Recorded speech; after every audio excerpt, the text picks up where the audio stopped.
Magluluto po ulit tayo ng dinindeng. So, ito po yung mga gulay na ating lulutuin. Okra, bunga ng ampalaya, saluyot, bunga ng singkamas, saka samsamping. So, ayan po.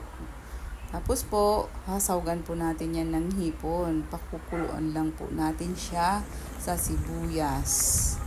Tapos po, pag kumulo na, ilalagay na po natin yung bunga ng singkamas at saka yung samsamping. Tapos po, isunod naman po natin yung bunga ng ampalaya at saka yung okra. So, nilagyan ko po yan ng bagoong para magkaroon na po ng lasa yung ating nilulutong dinindeng. So, ayan po. Hayaan lang po natin maluto yung mga gulay hanggang sa maluto po ito. Tapos po papaibabaw naman po natin dyan yung saluyot.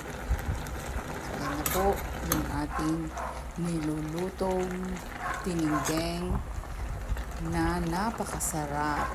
Napakasustansya po nito dahil iba't ibang gulay po yung ating inilagay. At medyo malasa po siya kasi malasa po siya kasi hipon po yung ating isinahog. Ayan na po yung ating dinindeng